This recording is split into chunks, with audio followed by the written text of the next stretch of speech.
I think everybody has fear all wrong. People have so many theories about fear. They talk about, oh, well, I'm afraid of success. No, I'm afraid of failure. I'm afraid of intimacy. I'm afraid of heights. I'm afraid of this. I'm afraid of that. I'm afraid of the other thing. There's actually only two fears. Only two.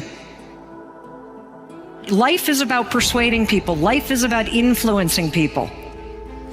And fear is the invisible force that will make you ineffective at that. It will stop you. Here's what real fear should be. Living a life where you spend most of your days in the comfort zone, playing it safe and not challenging yourself to level up. Fear is normal, and we all have it, but it's not doing the job it was meant to. Fear kept us alive for thousands of years to make sure that we never wandered too far or dared too big. Those days are over now. I believe that fear exists now in our present life so that we can challenge ourselves in other ways that our ancestors didn't have to. Too many of you think that you're the person that fear is telling you are every day. I'm weak, I'm useless, I'm small, I'm insignificant, no one cares about me, blah, blah, blah. It's all a load of bollocks, and it's only true in your mind because you listen to it. And you need to realize that you have complete control over your mind. You need to start talking back with your own voice, your true voice, and telling fear to f*** off. Because I'll tell you this, fear will control you your whole life as long as you let it. You acknowledge your fears, you embrace those fears, and then you move on. You act on whatever it is that you fear. Because once you embrace it, see, what you resist will persist. What you resist will persist. So one of the most important things is to begin to embrace your fears. If you look upon every step forward as a learning experience, and every setback as a valuable lesson that has been sent to you to make you stronger and better, you will not be afraid to launch in faith into the unknown. Fear must die. Fear will die. The only way you can change is to step right into your fear. You must step right into fear. You must sum up all the courage inside you and do the thing you fear most. Decision's yours and the outcome is yours. It is that simple. It has nothing to do with the outside world. There's no excuses when it comes to happiness. What changed? I changed. And I stopped being a victim. I stopped saying I've got to wait for good things to happen to me. And I said I'm going to grind. I'm going to fight. I'm going to work. I'm going to press toward. I'm going to learn. I'm going to do everything in my power. Every single day, I'm going to do everything in my power to become a victor and not a victim. You've got to ask yourself, how long am I going to allow this to hold me back? If you do what other successful people do over and over again, nothing can stop you from eventually enjoying the same rewards that they do. But if you don't do what successful people do, nothing can help you. Success is not an accident. Sadly, failure is not an accident either. You succeed when you do what other successful people do over and over until these behaviors become a habit. Likewise, you fail if you don't do what successful people do. In either case, nature is neutral. Nature does not take sides. Nature doesn't care. What happens to you is simply a matter of law, the law of cause and effect. You can look at yourself as a machine with a default mechanism. Your default mechanism is the almost irresistible attraction of the expediency factor. In the absence of self-discipline, your default mechanism goes off automatically. This is the main cause of underachievement and the failure to realize your true potential.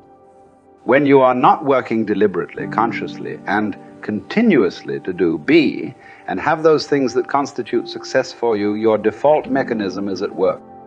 You end up doing those fun, easy, and low-value things in the short term that lead to frustration, financial worries, and failure in the long term. One of the most important requirements for success, once you have decided what it is that you want, is the quality of willingness. Successful people are willing to pay the price, whatever it is and for as long as it takes, until they achieve the results they desire. Everyone wants to be successful. Everyone wants to be healthy, happy, thin, and rich. But most people are not willing to pay the price.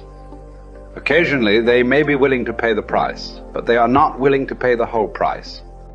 They always hold back. They always have some excuse or rationalization for not disciplining themselves to do everything that they need to do to achieve their goal.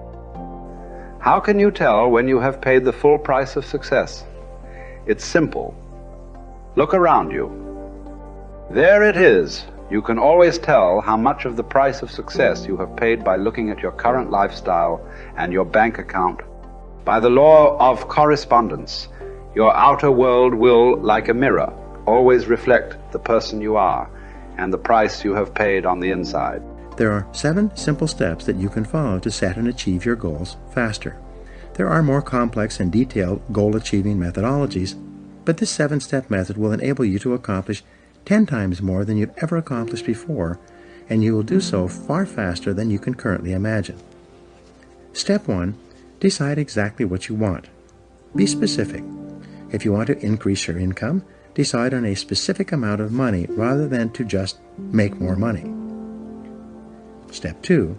Write it down. A goal that is not in writing is like cigarette smoke. It drifts away and disappears. It is vague and insubstantial. It has no force, effect, or power. But a written goal becomes something that you can see, touch, read, and modify if necessary. Step 3. Set a deadline for your goal. Pick a reasonable time period and write down the date when you want to achieve it. If it's a big enough goal, set a final deadline and then set sub-deadlines or interim steps between where you are today and where you want to be in the future. A deadline serves as a forcing system in your brain. Just as you often get more done when you're under the pressure of a specific deadline, your subconscious mind works faster and more efficiently when you have decided that you want to achieve a goal by a specific time. The rule is, there are no unrealistic goals, there are only unrealistic deadlines. What do you do if you don't achieve your goal by your deadline? Simple. You set another deadline. A deadline is just a guesstimate. Sometimes you will achieve your goal before the deadline, sometimes at the deadlines, and sometimes after the deadline. When you set your goal, it will be within the context of a certain set of external circumstances. But these circumstances may change, causing you to change your deadline as well. Be flexible. Step number 4, make a list of everything that you could think of that you could possibly do to achieve your goal. As Henry Ford said, the biggest goal can be accomplished if you just break it down into enough small steps. Make a list of the obstacles and difficulties that you will have to overcome, both external and internal, in order to achieve your goal. Make a list of the additional knowledge and skills that you will require in order to achieve your goal. Make a list of the people whose cooperation and support you will require to achieve your goal.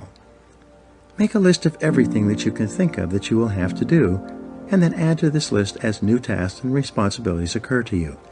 Keep writing until your list is complete. Step 5. Organize your list by both sequence and priority. A list of activities organized by sequence requires that you decide what you need to do first, what you need to do second, and what you need to do later on. In addition, a list organized by priority enables you to determine what is more important and what is less important. Sometimes sequence and priority are the same, but often they are not. For example, if you want to start a particular kind of business, the first item in order of sequence might be for you to purchase a book or enroll in a course on that business.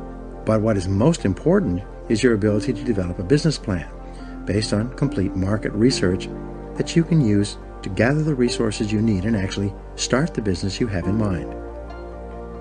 Step 6. Take action on your plan immediately.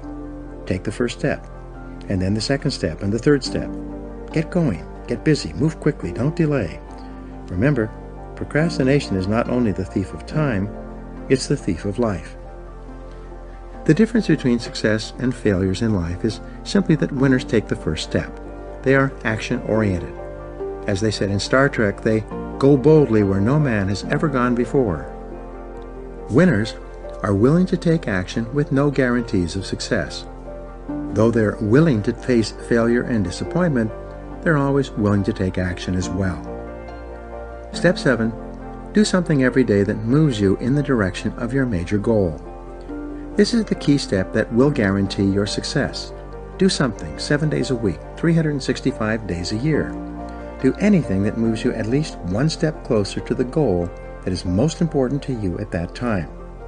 When you do something every day that moves you in the direction of your goal, you develop momentum.